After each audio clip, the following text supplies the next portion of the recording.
Manta, manta, manta, wamali wele manta. Manta, manta, manta, wamali wele manta. Manta, manta, manta, magaxay banani manta. Manta, manta, manta, wamali wele manta. Manta, manta, manta, magaxay banani manta. Manta, manta, manta, wamali wele manta. Thank you so much, the Senator Abdiqaadir Bush. Welcome.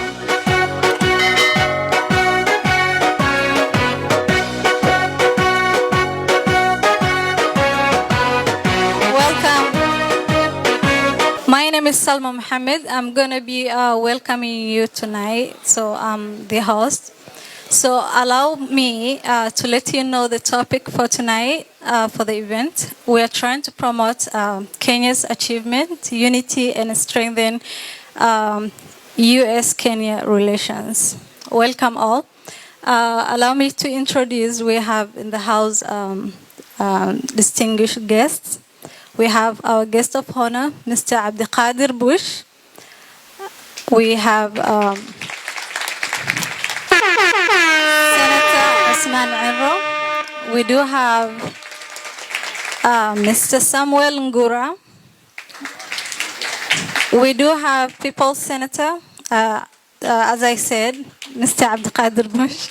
So I'm going to be calling, I have the list here. I'm going to be calling one by one. هو الله الذي لا إله إلا هو عالم الغيب والشهادة هو الرحمن الرحيم هو الله الذي لا إله إلا هو الملك القدوس السلام المؤمن المهيمن العزيز الجبار المتكبر سبحان الله عما يشركون هو الله الخالق البارئ المصور له الأسماء الحسنى يسبح له ما في السماوات والأرض وهو العزيز الحكيم صدق الله العظيم.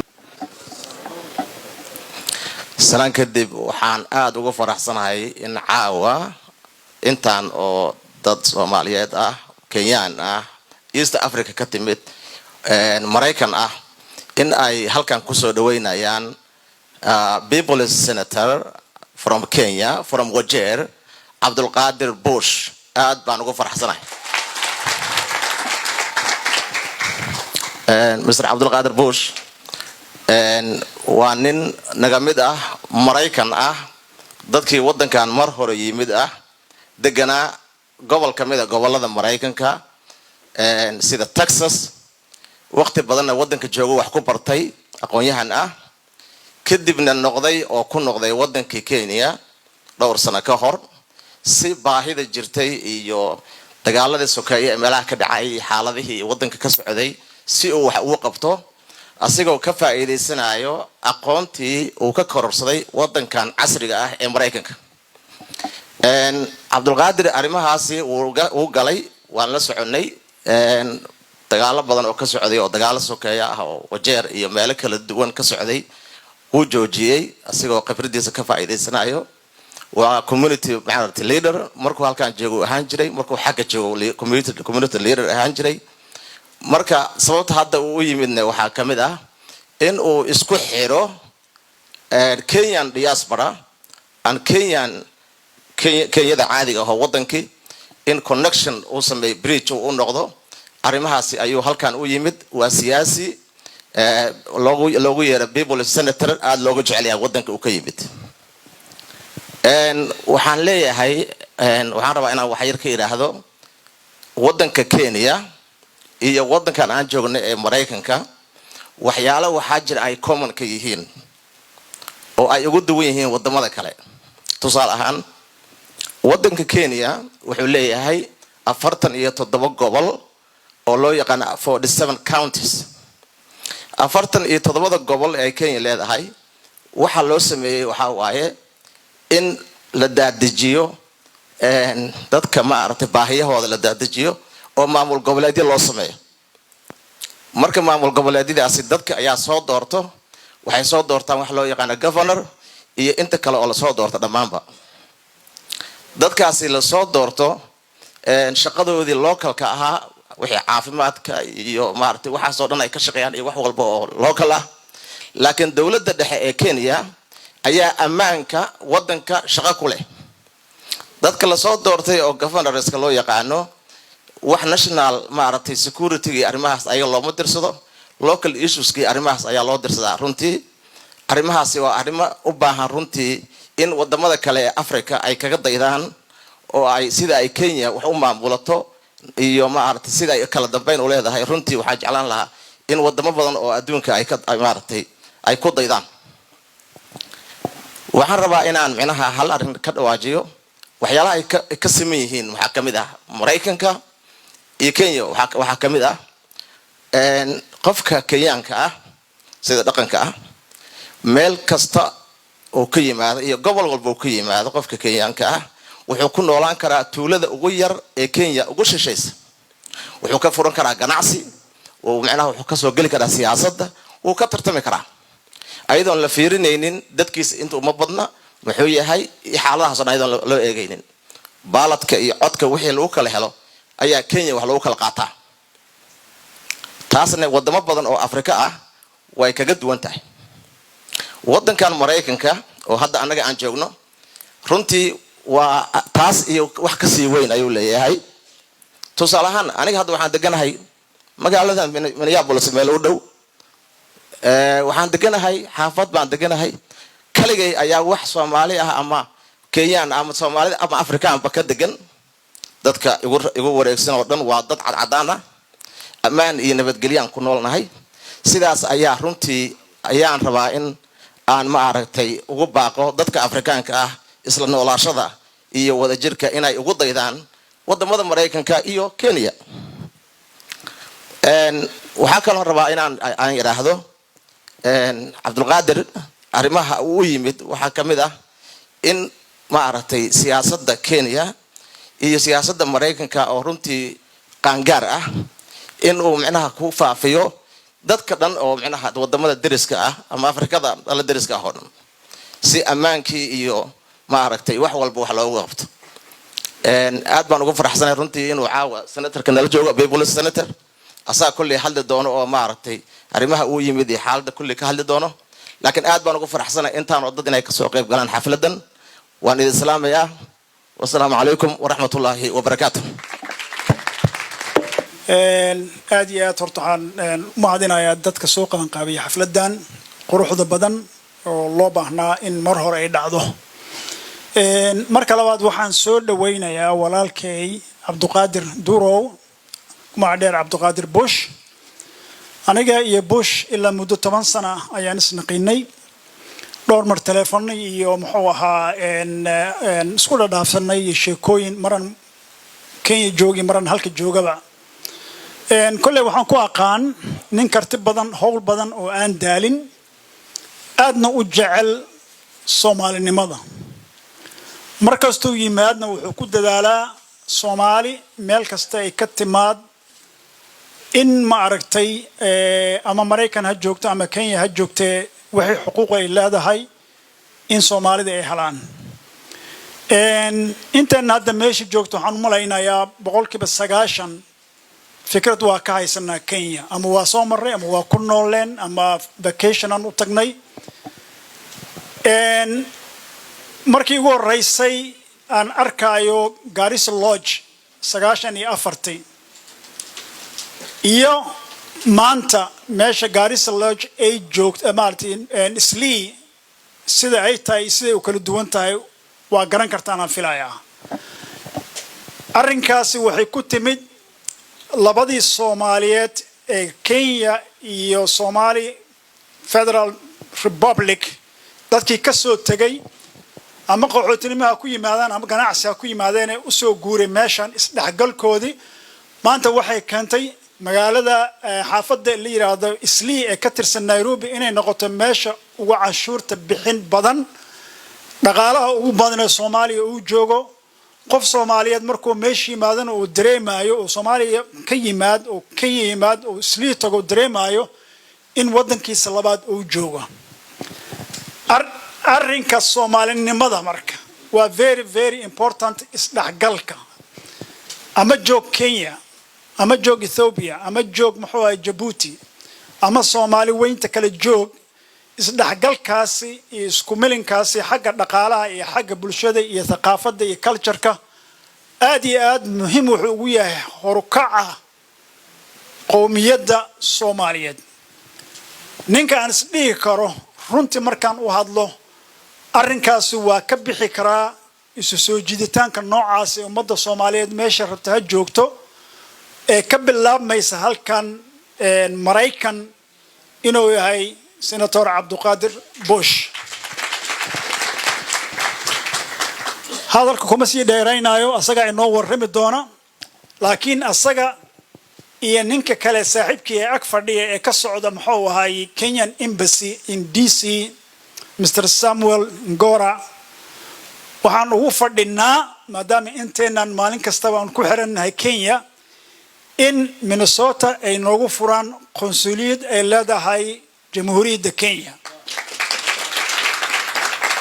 arrinkaas waxay sahlaysaa isu socodka iyo isdhaxgalka iyo dhaqaalaha ama halkan ha joogaan ama xagga ha joogaan Soomaalida wax weyn ay ka taraysaa aniga maraan baxay vacation aan u tagay COVID-19 lawig markaan joogay meeshii aan ku xayirmay labadii vacationka waxay isu bedeshay 4 bilood ayaan meesha joogay ilaa diyaaradii iyo kulli aan la xayiray ma garateen informationada noocaas waxa loo baahan yahay ee isbedbedelaya ee muxuu ahay ka dhacaya Kenya waxaan u baahanahay marka informationkaas inuu available noogu noqdo aan ka heli karno halkan aan deganahay iyo Minnesota ah inaan qonsuliyadaas tagi karno waan dhigi karno safaran rabnaa meesha inaan u aadna maxaa isbedelay ganacsiyan rabnaa inaan u aadna meesha maxaa iska bedelay hooyadey ama eedadey ama abtigay oo jirana meesha joogaan rabaa inaan ka soo qaado sideen u samayn karaa tafaashi howlahaasi dadejintooda iyo waxaan ugu baahannahay waa inaan helnaa marka xafiis halkan ay ka furto qonsuliyadda Kenya oo halkan laga sameeyo xujadaasi saaxiibkay Cabdiqaadir Bush the senator ayaan dhabarku u saarayaa wassalaamu calaykum waraxmatullaahi wabarakaatuh بسم الله الحمد لله وبه نستعين على أمور الدنيا والدين والصلاة والسلام على سيدنا محمد السلام عليكم السلام عليكم مركلة ما شاء الله My name is Umar Adan I'm a proud Kenyan from Wajir South constituency aan u soo noqdo arrinta maanta loo joogo marka Kenyan Somali relations adduunka hadda aan joogno wadan oo maaragtay kaligiisa dhaqan kara ma laha whether economically politically or even in terms of security waad ogtihiin waxa ka dhaxeeya Kenya iyo Soomaaliya xuduud dheer bay leeyihiin and we had quite some security challenges so one issue that Kenya and United States cooperate is on the grounds of security. Mar hore saas ayaan jirtay. We also had this AGOA, haddaad taqaanaan AGOA, is African Growth and Opportunity Project, something like that. Yeah. This is an economic route the United States has opened for African countries so that African countries, the original products in African countries can be sold here. waxaa bilaabaan u banaynaa Bill Clinton. In 2004, I think it was that Biden wuxuu sameeyay isagana I think he designated Kenya as a non-NATO ally, correct? Yeah.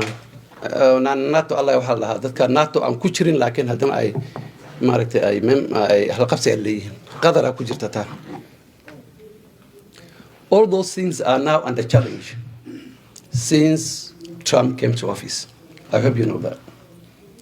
And one thing that I'm going to ask the representative of the embassy, if you can step up your activities because it looks like a lot of things are under challenge. And with the help of these people, and Among the people you see here are either people who have been elected into public office or in one way or another are close to public office. They have been there. They are members, friends of the senators or something, or house members or something like that. I think with their support, this is one area Kenya can, work on, so that the ties as it used to be could come back. We also know one other thing that Trump did since he came to office. We all know what happened to USAID. USAID was a good financial source for very many people in Africa, particularly in the health sector. A lot of ladies in Kenya, Uganda, Ethiopia, who have been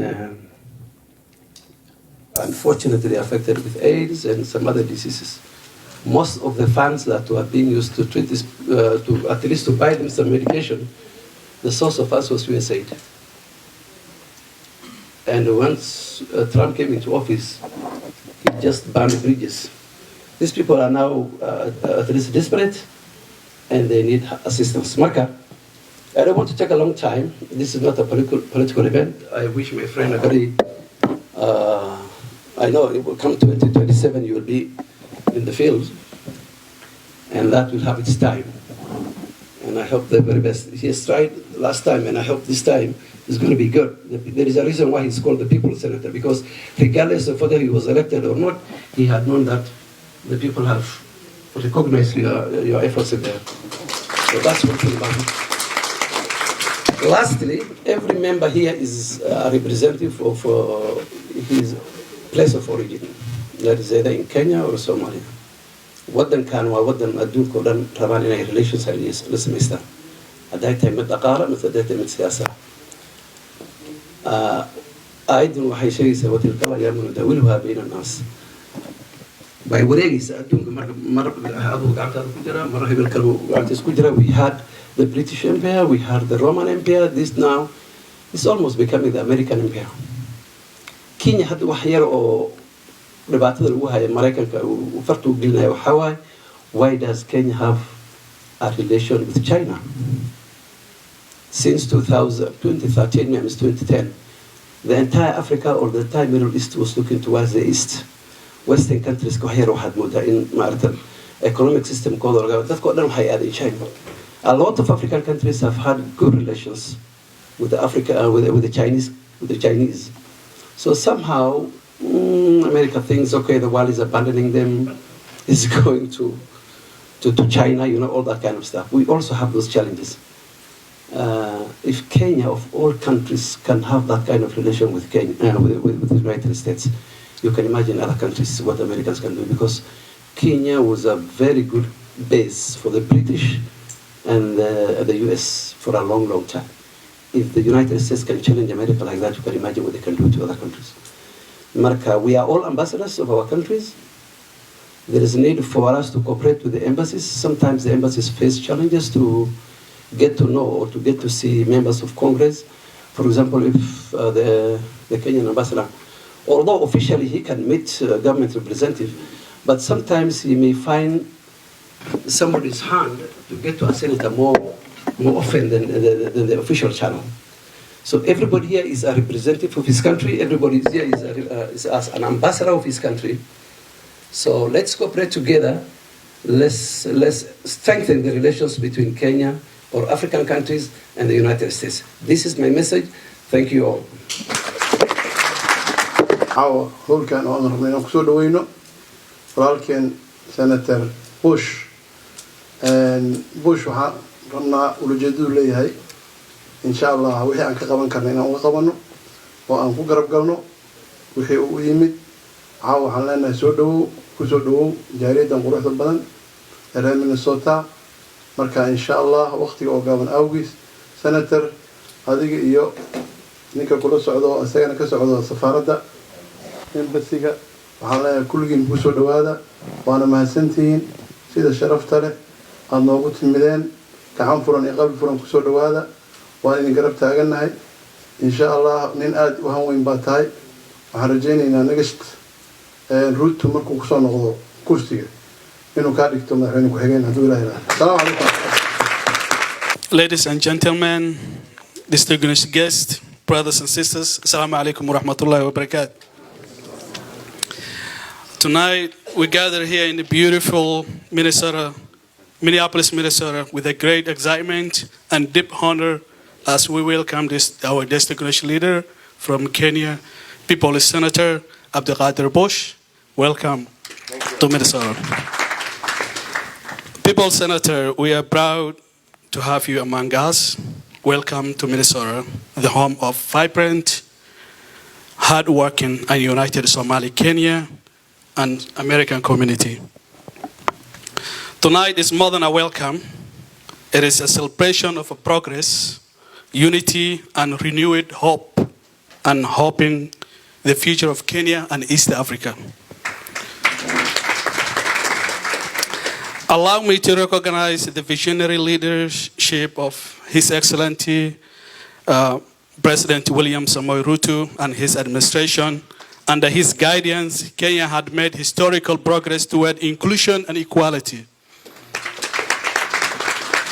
For the first time in the nation's history, a Kenyan president has visited northern East Kenya to Wajir, Mandera, Garissa, not just to make promises, but to stay with the people, to listen and to act. That visit was more than a symbolistic. It sends a clear message of respect, belonging, and national unity.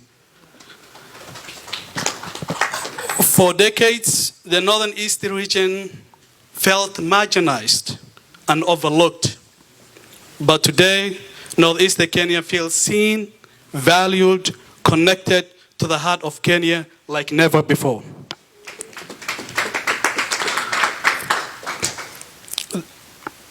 Because of that visit, there's a real progress happening in Kenya, especially in northern East Kenya. Development project is taking shape, roads and infrastructure improving, education expanding for the youth, economic empowerment, and growing families and businesses. This is what leadership listens looks like. Leadership that understands the struggle of the ordinary people and responds with action. Senator, your commitment and hard work for the people of Wajir and the great northeast region not just gone unnoticed. Your voice for the progress, unity, and fairness. Your leadership in inspiring both Kenya and across the diaspora. As a Somali American citizens, we witness the positive change under the President Ruto leadership and your tirelessness and advocacy for the people. We stand with you. Proud, hopeful, and committed, and banner the journey toward the better future of Wajir County and whole Kenya. To all leaders and those who will rise in the future, let this be the standard for leadership. Lead with unity. Lead with compassion. Lead with lifting every Kenyan, no matter where they came from. Kenya is stronger when no one is left behind. Every nation is stronger when no one is left behind. When diversity is celebrated and when every citizen feels the proud belonging, one nation, one destiny. People's Senator Abdulkadir Bush, once again, welcome to Minnesota. We're proud to honor your host. We look forward to continue your leadership as a proud Somali American. We love all Kenya and United States. May God bless you. Karibu sana. Allow me to call Mr. Samuel Ngura from as the embassy representative.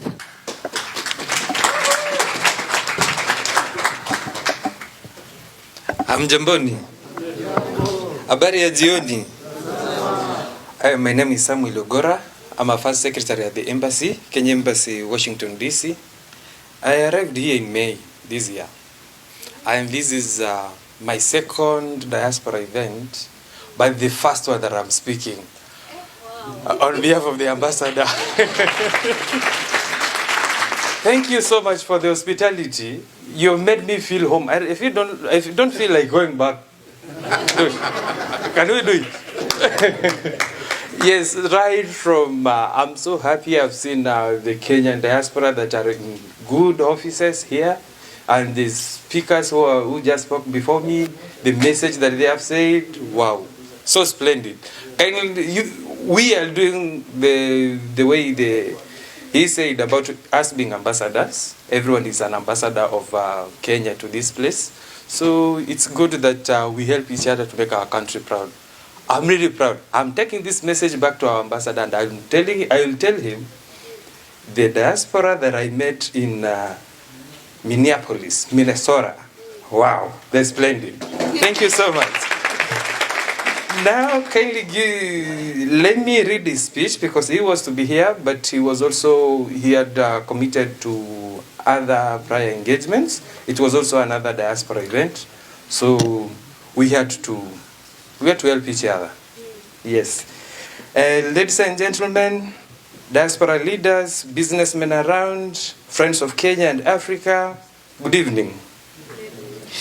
It's a great pleasure to join you here in the vibrant state of Minnesota, a second home of many Africans whose resilience, dreams, and achievements have enriched the region's socio-economic fabric. Each time we connect with our families back home through a call, a message, or a gesture of support, we reaffirm the powerful bond that defines the African diaspora of one love, loyalty, and shared dignity and destiny. Tonight's gathering to celebrate Kenya's achievements, unity, and deepening Kenya-US relations embodies the spirit of hope and renewal that unites us. I recommend Honorable Abdulkadir Doru Bush and the Kenyan diaspora leadership in Minnesota for their vision and tireless efforts in fostering Pan-African solidarity and building communities of excellence across the great state. Minnesota is a home to one of the most dynamic Kenyan communities in the United States. You are innovators, educators, entrepreneurs, caregivers, and leaders whose contribution not only this city, but also the image of Africa globally. We celebrate pioneers like Hulda Momanyi, the first Kenyan-born state legislator in the US. The hospitality. Nitatoka hapa kweli. Thank you. Whose success symbolizes our shared values of courage, perseverance, and purpose. Ukipewa maji si unakunywa. Now let me continue. The impact of, before I continue with that one, there is also Ifra. I wish I had your profile earlier. You could have been in this statement. But congratulations. The role you are playing, congratulations. The impact of the diaspora is profound. In the 12 months to September 2025, Kenyans abroad remitted a record of USD 5.08 billion, reflecting a 7.6% growth from the previous year. The remittances go beyond numbers as they transform lives, build businesses, and sustain hope. Sitafadhali tufikishe 10. Looking ahead, the partnership between Kenya and the United States holds immense promise. Kenya's national AI strategy, 2025 to 2030, is set to inject USD 2.4 billion into the economy, offering new opportunities for collaboration in technology, healthcare, and trade. In bold and capital letters, I want to quote, "The Embassy of Kenya in Washington, D.C. remains your steadfast partner, ready to listen, support, and amplify your success." Close the quote. As we approach Jamhuri Day, let's renew our collective commitment to unity, progress, and nation building. Let tonight's celebration remind us that when Kenya and Africa rise, the world rises too. Asanteni sana, and may evening be filled with pride, joy, and inspiration. Thank you. Si nimemaliza speech ya balozi. Thank you. I've been invited to Wajir and I promise I'll be there. If this is the joy and the hospitality that is there, I'm coming. Nakuja. And also if you want to come to Kisii, niko na ndizi mingi sana. Let me also invite you, we will be celebrating Jamhuri Day and on 12th December. You are welcome to DC. However, if we happen to change the date, I have taken around 20 numbers of you. I will communicate. But you are welcome to celebrate with us. Thank you very much. I'm just here for holiday, not for work. So, Marco Masantin, Senator, I wish you all the best in everything you're looking for. So, continue. For those who don't know me, my name is Abdi Hakim Arabo. Waxaan ku salaamayaa dadka meeshan jooga magacooda iyo maqaamkooda. Waxaan salaamayaa senatorka iyo madaxda ka socota safaaradda. Waxaan u jeedaa imaamkayga iyo ugaaskayga. Maxaa la yiraahdaa ma ku dheeraanay dadkii igu horeeyay way soo gaabiyeen. Waxaan leeyahay senatorka, welcome to Minnesota. I'm going to give a shout out to the ladies too. Assalamu alaikum wa rahmatullahi wa barakatuh. magacayga waa Shucaib Sheekh Cali waxaan ahay gudoomiyaha jaaliyadda Jubaland State of Somalia ahna gudoomiyaha guud ee jaaliyadaha Soomaaliyeed Caawa waxay la joogaa gudoomiyaha Koonfur Galbeed Mr. Liban igu soo dhawow insha Allah igu soo okay iyo waxay joogaa Galmudug aad iyo aad u mahadsantihiin anigoo halkan Caawa fursadan uga faa'iideysanaya marka hore waxaan leeyahay Cabdiqaadir Bush the people ambassador soo dhawow ku soo dhawow Minnesota haddii aan nahay jaaliyadaha Soomaaliyeed waan kala shaqeeynaa inaan maartay arrinka Kenya iyo relationshipka community-yada iyo diaspora inaan kala shaqeeynaa sababtoo anagu haddaan nahay Soomaaliya ka nimad waxaan nahay East Africa waa Soomaaliya runta marka laga hadlo laga soo bilaabo Djibouti ilaa iyo Tanzania maanta waxaan halkan kale uga hambaliyeynayaa Samia Suluhu oo loo doortay mar labaad madaxweynaha dalka Tanzania ayaan halkan uga hambaliyeynayaa waxaan kaloo halkan uga hambaliyeynayaa madaxweyne Samuel Ruto oo aad iyo aad noogu soo dhaweeyay dawladdiisa qayb weynna maartay inaga siiyay maamulka iyo dhaqaalahaba waxaan aad ugu faraxsanahay jidka laga maartay ka baxayo ilaa iyo Madeira la dhisayo aad iyo aad aan ugu hambaliyeynahay wixii horumar ah iyo inaan dawladdiba aan ka nahay qayb maartay lixaad leh waxaa kaloo aan maartay danahay Soomaali diaspora aan aad uga qayb qaadanay horumarinta maalgelinta dalka Kenya iyo East Africa ba anaga laftiga aan maartay guriga ka dhisan kamid ahay marka insha Allah aad iyo aad aan fursadaasi uga faa'iideysanay dadkanaga iyo dalkanaga uga faa'iideynay Kenya kuma nihin marti aniga waxaan ku soo barbaaray Liboy Primary GSS Garissa marka waxaan leeyahay mimi si mukimbizi mimi ni msalendo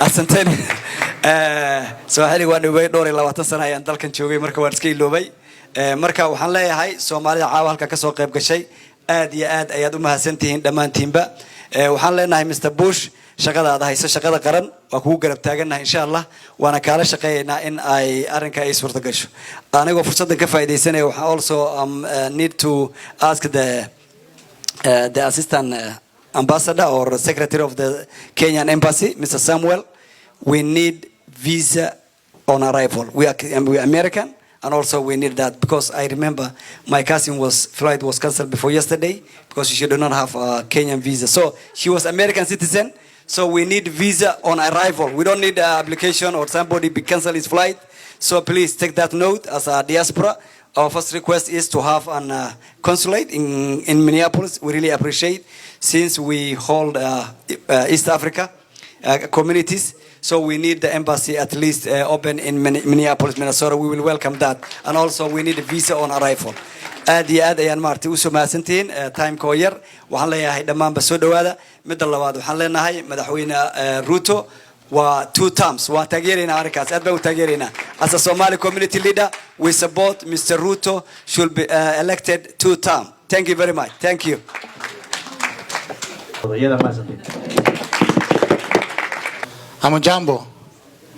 Hamujambo tena ama Kiswahili mumesahau Mr. Ogora watu wamesahau Kiswahili hapa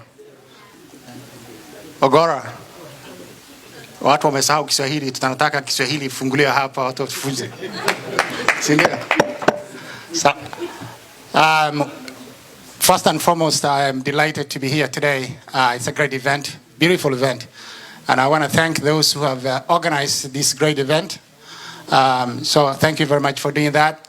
And I would like to take the time also to welcome our senator, who is coming from the diaspora, right?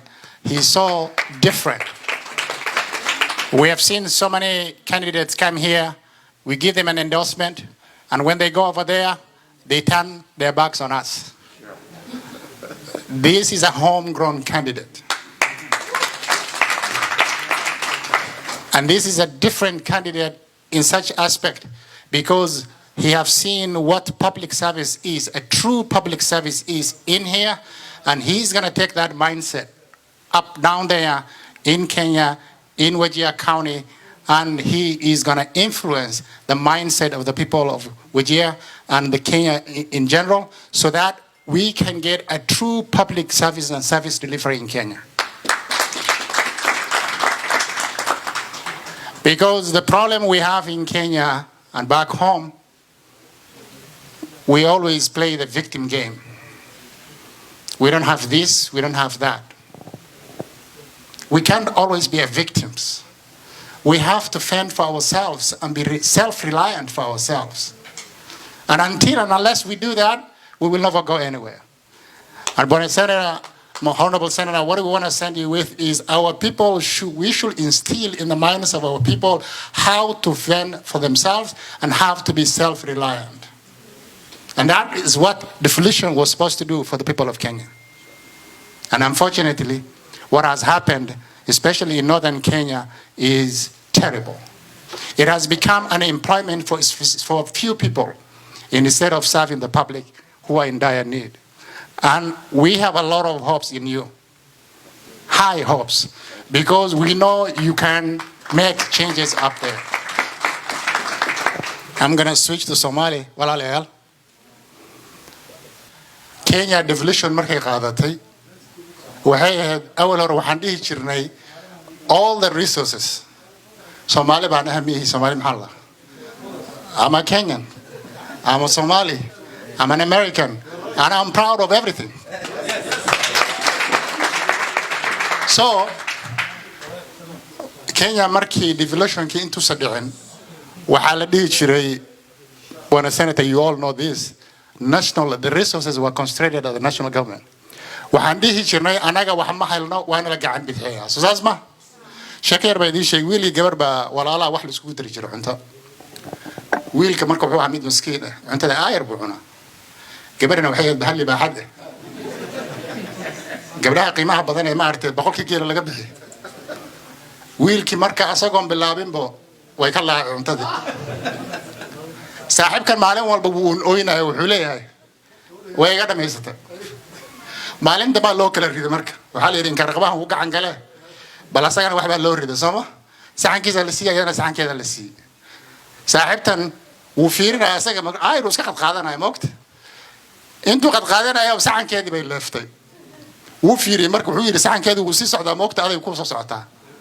markaas wuxuu yiri tii fiiri buu yiri dhibkii adiga igu haysay ayay hadda isku haysaa buu.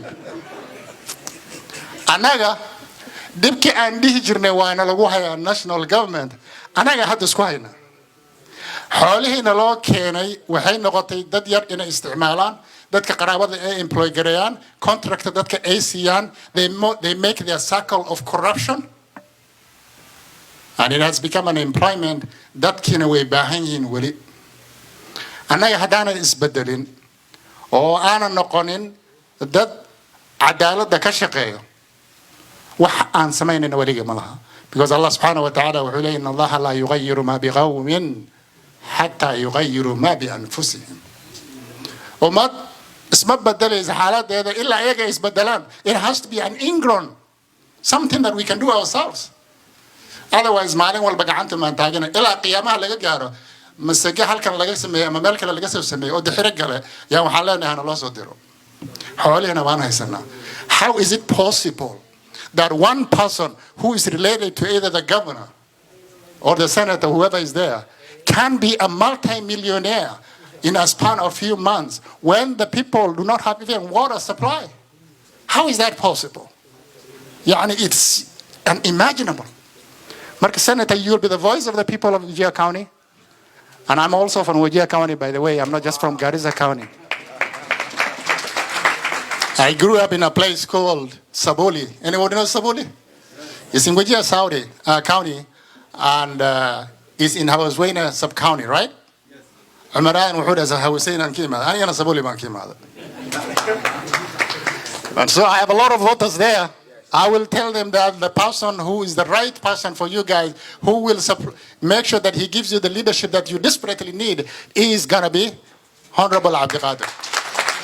Dadka Wajir County-na waxaan u diraynaa walaalayaal haddii aad rabtaan qof idin hadlo oo dantiina garanayo oo idin danqanayo oo idin caawinayo oo idin istaagayo ninkan ku dhinta. Markan inta ninkan doorto. Aad maqashan sama? waxyaalaha ka jirana waxa weeyaan waa inaan ka baxno mindset-ka laha yani waan tuugsanayna mar walba oo waxa anagana la siiyay sifaan ugu shaqaysan karno oo waxna u soo saari karno. Anagoo dhanna waxaan rabnaa ninkan walaalkeena Diaspora ki imaaday inaan taageerno oon soo dhaweyno oon wax walba la qabano sifa maaragtay dadka Wajir County ku nool iyo Kenya badhanbo oo different mindset or development oo ugu beero sifay maaragtay wax u qabsadaan iyagana maaragtay ay u istaagaan. laakiin maalin walba haddii aan calacalno dhibka ka imaan kara meeshaas waad garanaysaa. waxaa lagu dhihi doonaa magacyo badan, waxyaalo badan baa lagu sheegi doonaa, laakiin waa inaad samarto oo hadafka aad leedahay aad ogaato. ninbaa wuxuu yiraa la yiri arya geed ka hadla oo nabad galo. markaasuu nin istaago wuxuu yiri baa la yiri ilaahay oo roobna nasii nabadgelyana nasii. mid baa ka hoos bado wuxuu yiri tuug dhalaatay. war maxaa yiraab yiri roob baan baryay in nabadgelyo. wuxuu yiri roobka aad barida geeleygii maanta dhumay oo raadkiisa lagu taagan yahay yaa rabtaaba yiri in la waayo geeleyga. nabadgelyada aad baryaysana wuxuu yiri wiilkayga maalin hore la dakhray oo nabar lagu dhuftay inaan aargutaan raba nabadgaadii la galo maxaan dilay ani waxaan dilay ma jiray markaas nabad waa la helaa. sabada garan marka ma nabadgeli doontid waa lagu aflagaadeen doonaa waxyaalo badan baa lagu dhihi doonaa also in social media and outside of social media, but you have to have like a steel backbone, right? Because your goal is to make sure that you instill that mindset of development and public service delivery for the people of Wajir County. And we are with you every step of the way. Thank you very much. aad iyo aad aan ugu faraxsanahay inaan ka soo qayb galo soo dhaweynta Senator Abdiqaadir. runtii Senator waxa waaye magaalo Soomaaliyeed oo qof walba Soomaaliya meesha East Africa ka imaado meesha doonaha ka imaade lagu soo dhaweeyo ku soo dhawaa magaaladan magaalo laga jecel yahay. runtii Kenya daanaka Soomaalina haray dadka Soomaaliya ka imaado aad u maalgashanay. waxaan u maleynayaa qof walba meeshan joogo markay u yartaa guriga ku leeyahay hadduusan dhaqaale kale ku lahayn. runtii Kenya markii uu horeysay ilhaasho la dareemay noqotay. kullay madaxweyne Ruto naga gaarsiiyay madaxweyntaas. waxaan kaloo ka rabnaa kaliya laba shay inuu noo sii fududeeyo. To be honest, I need you to pass this message for President Ruto. We just requested two things as a Somali community. The first thing is to waive the visa from Somali passport. Because all East African countries can arrive and get a visa on arrival, except Somali passport, which is terrible. And we invest a lot of money in Kenya. وماسنتاي سنتر runtii aad iyo aad kaaga mahadcelinaa inaan mataqaanaa qayb ka noqono kulankaaga caawo. waxaan leeyahay ku soo dhawaaw waxaan diyaar u nahay inaan kula shaqeyno aan community-ga Kenya mataqaanaa Minneasota iyo ereada degan aan qayb ka noqono. waxaan hadda gaarnay xafladii gabadheedii waxaan caawa halkaas isugu nimid in aan ka shaqeyno isku xirka Somalia Diaspora iyo Republic of Kenya. and qofka ugu wanaagsan ee maanta hawshaas ayada ka bixi karana waa none other than my good friend Senator Bush.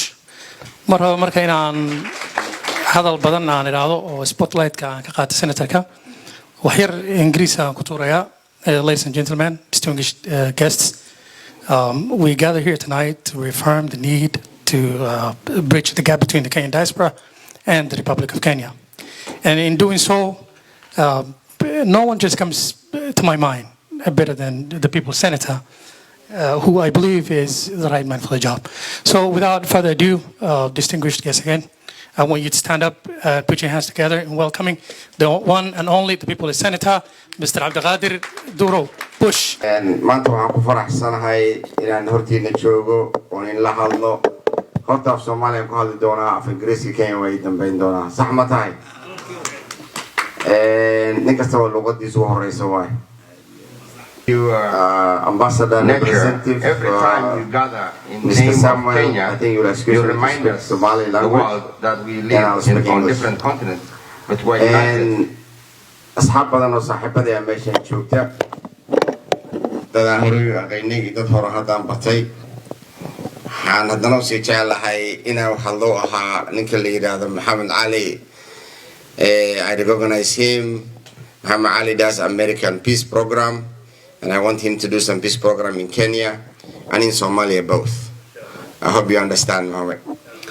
And waxaan ku faraxsanay maanta wiilasheenni odayaasheenni salaadinteenni gabdhaheenni dadkii kulli meesha isku yimid ayaan ku faraxsanahay waxaan ku faraxsanahay idinkoo ka soo tagay xaafadiinni reerihii dadkii ka soo tagay aad timaadeen oo soo ajiibkaan ka weydiinay inaad noo timaadaan Soomaa marka waa mahadsantihiin farxadeeda lama koobi karo shucuurteeda arkay maraysa waxay raacaan wajeer marka la saaray aan dhaanteen gaaray laakiin waa isqabtay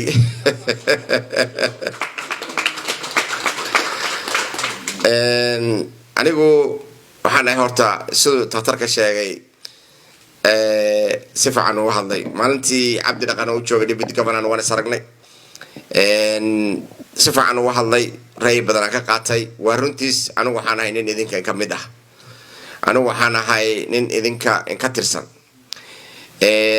dawladda Kenya ee meesha Kenya joogana markaan Kenya joogno dad Kenya u jooga markaan la idinkaan jooga labadaba u jooga Soomaa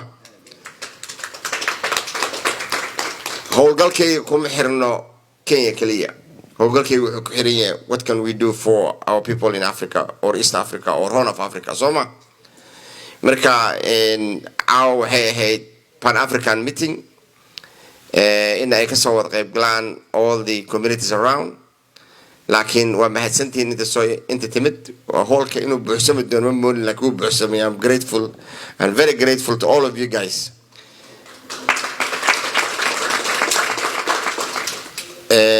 anigu markaan inta ka tagay on Kenya ku laabtay waxay ahayd in aan Kenyaanka dadka wadanka ka yimid meeshaan ka yimid aan caawiyo aan caawino East Africa iyo Horn of Africa kulli wixii horreeyay ka bilaabay waxay ahayd nabadeynta markaan bilaabay reeraheena istagaalaya oo jeer ku nool inaan nabad ka keenno dadkii yaqaana ayadoo la islaayay ayaa waxaan damcay in aan ku dhamayno waxa la yiraahdo chanting bal ciyaaraan ku dhamayno cidda islaayay aan amaano bal markaas la yiri ma waalinta adiga maxaa dadkina dilimaad amaanaysa waxaan ku yiri inaan dadkan amaano raalli ha u dhahno dadkii nabad ka keenay ayaa fiican taa markaan ka soo gudubnay haddana waxaan bilaabay inaan dadkii aan dhaantooyin iyo heeso dhaantooyin iyo gabayo loo qaado oo reeraha lagu amaanayo ee meelaha ka yimaadeen si ay dadku isu fahmaan midii ugu fiicnayd oo jacayl badi waad maqasheen kulay dhaanta la yiraahdo Wajeer County inaad maqasheen moogi oo ku bilaabanaysa ayadoo loogu talagalay nabadeyn reeraha degan Wajeer North iyo meesha u badan Eldas waxaan ahayd wiil ka yimid reer Eldas ayaa jeclaanay gabar Wajeer North ku nool oo meel la yiraahdo Buuna markaas uu leeyahay gabar qurux badan oo barcad leeyahay allo ya barcad ay Caawa kula baxo Buuna iyo Baasir meesha lagu dagaalamay balaqlay ku tuma taa waxay ahayd laba reer oo istagaalaya inaan heshiisiino gabdhahoodii wiilashooda jeclaan karaan nabadna lagu waari karo ayay goolkeedii ahayd. alxamdulilah way hagaagtay. kuwo kala badanna waan hagaajinay oon isku daynay inaan dadkii aan wada midayno. taa ay ahayd waxa igu qasbay inaan siyaasadda galo. siyaasaddan waxaan u galay waxay ahayd anoo yaraan ka yimid in dhulkii aan ka yimid inaan wax taro oon wax u qabto. intaan meeshaan ka qaban karo waan qabtay, xaggana inta kale u qabto. waxaa jirta waxa la yidhahda igad. waxaa fiican dadkeena meesha ku wada nool waxaan ka wada nimid meeshaan Horn of Africa iyo East Africa. I think next time we should have what's called IGA Diaspora. aan dadkeena u doodno ambassadors aad tihiin, dadka represent garanaya tihiin. waxaan jeclaan lahayn markastoo meeshaad joogtaan inaad represent garaysaan dadkiini iyo dadkii aad ka timaadeen aadan hilmaamen. Minneapolis waxaa lagu ammaanaa inay dadka soo dhaweyso, laakiin waxaan u malaynayaa wax wajeer ka yimid oo saan loo soo dhaweeyay weli ma la arkin, soo maaha? waxaan ku faraxsanahay ninkii ama qofkii u horreeyay oo wajeer ka yimaado siyaasi oo si fiican loo soo dhaweeyo. taariikhda inaan namboon ka galo waan ku faraxsanahay. caawo idinkaan kuu mahadcelinayaa asxaabta iyo friendska iyo dadkii laga soo qayb galay. imana hilmaamin, waana soo noqon doonaa biidnillaahi kariim, waana isla shaqayn doonaa. markaan xagga joogno idinka in joognaa, markaan inta joogno waa isla joognaa. waxaa kaloon jeclahay inaan u mahadceliyo chairmanka jaaliyadda iyo liibaan iyo tiimkiisa Shucayb iyo representative of galmudug. waxaan jeclahay inaan la shaqeeyo, in aan meel kastoon joogno isla shaqeyno. xildhibaanka daarashada u dhimataan waa fiirinayaa Ismaaciil saaxiibkay iyo Kaashmani dadkiisa howl badan ila qabtay. waxaan jeclahay jaaliyadda inaan la shaqeyno. jaaliyadda xaqaad u leedihiin. inta kali jaaliyad uma weydinidin, waan la shaqeyn kartaan idinkoo inta jooga. Kenya waa la shaqeyn kartaan, East Africa waa la shaqeyn kartaan, Soomaaliya waa la shaqeyn kartaan. dadku waa isku dadkaadi, waa isku dadkiini. inkastoon kala laxjad iyo kala luqad yar kala leenahay, laakiin isku mid aan nahay, soo ma? haddana waxaaba Soomaaliya waxay ku jirtaa East African community. intaa waxaa isii dheer inaan mahad u celiyo dhalinyarada kale kulli wixii naqaanay oo soo caawiyay. dad badan ay soo caawiyay oo jeeda daadir. qolo badan ay caawisay. waxaan kaloo ku faraxsanay gabdhaheena ka yimaaday Kenya oo ka shaqeynaya mayor's office. I'm recognizing, waan fahansanahay, waan la shaqeynaynaa biidnillaahi kariim. labada Ifraxawo iyo Wees Maxamed Aamin, I don't know where he has gone. waxaan ka codsanaynaa iyo Usmaan waa siyaasigeena localka meeshaan, soo ma? Usmaan anaa u bixiyo Usmaan senator. waxaan rabaa inuu meesha senator noogu noqdo Minneapolis. waxaan rabaa inaad isku daydaan dadkeena ka yimid the mayor's office and the governor's office and all of you guys, in sidii Kenya iyo Minneapolis ama Minnesota isku xir lahayn, saan isku xir lahayn, statekan iyo statekaas isku xir lahayn, saan isla shaqeyn lahayn. and I expect you guys to invite my president William Ruto. The power lies on you guys. idinkaa soo codsan kara in madaxweynaha uu yimaado Minnesota. madaxweyne xasan sheekh waa yimid, ninka xar waa William Ruto iyo xasan sheekhna waa walaalo, soo ma? anaa u sheegaya haddaa idinka u sheegi karin waxaan leenahay xasan sheekh iyo William Ruto waa walaalo. and because they all come from East Africa, waa walaalanahay. marka sidaad u soo dhaweyseen xasan sheekh waa inaad haddana dalbataan His Excellency William Ruto inaad soo dhaweysaan, dalbataan inuu yimaado. annagana hadduu ilaahay cimdari caafimaadna sii waa la imaanaynaa, waana is arkeenna, waana isla shaqaynaynaa biidnillaahi kariim. codadka aad codsateen embassiga ayaa ka shaqayn doona. sida viisada iyo waxaas waa laga shaqaynayaa, waa socotaa shaqada. baasaboorradii waa dooda ka socota. wixii kale oo loo baahan yahayna waa helaynaa. haddana dadka Kenya jooga ama Soomaaliya ka yimaadeena ama East Africa la ka yimaadeena, iskuul dad baan nahay. ninkii wadani waa wadani, ninkii kale martida asagana wadani waa noqon karaa hadduu sharciga sida saxda u raaco. qofka hadduu sharci leeyahay sharci waa, hadduu business leeyahay sharci baa la siinaya. hadduu reer ku leeyahay meesha sharci waa la siinaya. wax dhibaato ma jiraan. waan soo wada baahannahay waanan garab taagana biidnillahi kariim hadda waxaan wareegayaa dhanka af ingiriiska igan raalli ahada af ingiriiska ku yara hadlayna insha allah tan waxaan ugu talagalay intaan af ingiriiska aqoonta af soomaaliga aan aqoonin bismillah. It's a profound honor to stand before you tonight as we celebrate not only our beloved nation achievements, but also the vibrant spirit that connects us from Mombasa to Minnesota, New York to Nairobi, and from Wajer to Washington, D.C.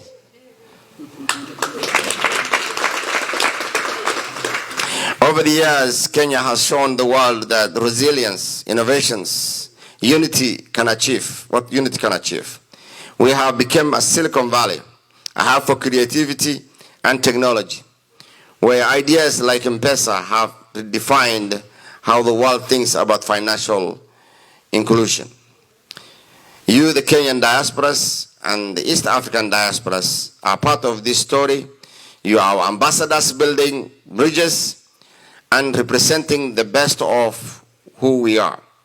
The remittance you send, the investment you make, and the ideas you share contribute directly to our national development, but even more important as the sense of pride and belonging you nurture. Every time you gather in name of Kenya, you remind us, the world, that we live on different continents, but we're united in one heart, the Kenya heart. Strengthening U.S. and Kenya relationship, the event is also a testament for enduring partnership between Kenya and the United States. Our beloved nations share common values, democracy, innovations, and deep respect for human potential. Through trade, education, and healthcare and cultural exchanges, the U.S.-Kenya relationship has opened doors for opportunity for thousands, and as the global challenges evolve, from climate change to digital transformation, our partnership and cooperation has grown, grounded on mutual respect and shared prosperity. We are committed to strengthen these ties, not just between governments, but between people, students, businesses, leaders, artists, and professionals across both nations. Understanding the inspiring leadership of His Excellency President William Ruto, our President of Kenya, has stepped confidently into new chapter defined by partners and purposes. The President has declared independence for African economic destiny. The vision is alive in our growing collaborations with the United States through the U.S.-Kenya strategic trade investment, a blueprint for mutual prosperity. He, the President, calls for Diaspora, the 47th county, and it's true. Diaspora events to promote Kenyans, normally our achievements and unity and strengthens. We do this because we believe the diaspora is the 48th county of Kenya. We have 47 counties in Kenya, but the diaspora is the 48th county of Kenya. This is to encourage our diasporians who are ambassadors. This is to encourage our diasporians to come to Kenya and invest and be part of the community. Diaspora team have, the way the embassy representative has said, they remit $5.8 billion every year as per last year. Now you can imagine the other amount of diaspora from Somalia, how much they send through Kenya is more than that. So we appreciate all the diasporians of East Africa who are here tonight. We appreciate your efforts, we appreciate your concerns, and we appreciate your help all the time. We need your help. The only way we can, I think we can move your agendas is you guys collaborate together and ask, be like the lobbies. You can lobby for your country while you're here. You can lobby for whatever program you need. I think it all depends on you guys.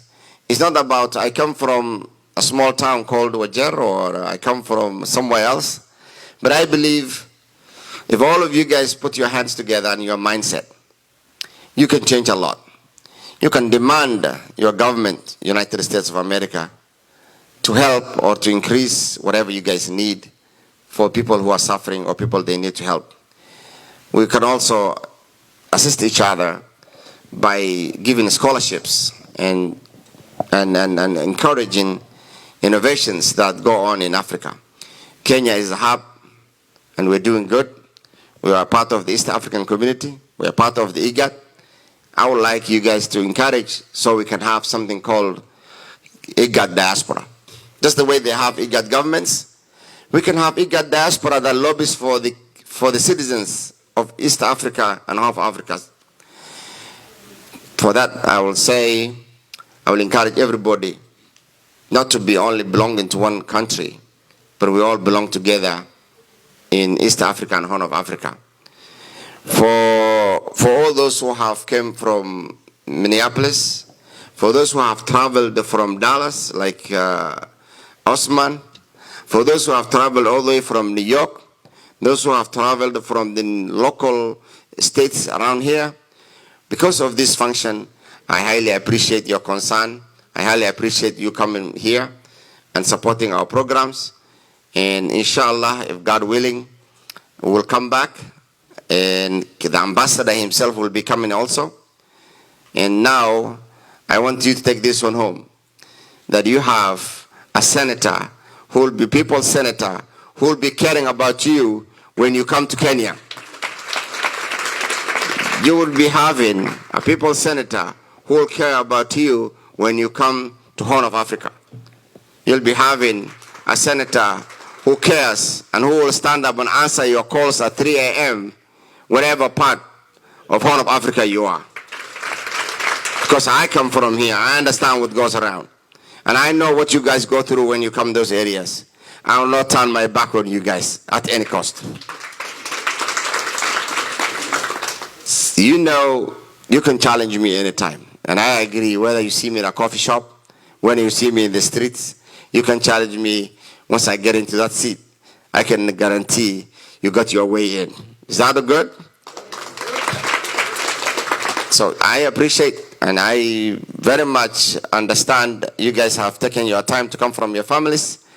For that, I will appreciate. I'll take your greetings. I'll also pass the words to His Excellency William Ruto, that the people of Minnesota are welcoming him and they will invite him to come to Kenya to answer some of the questions you guys are burning with. Is that right?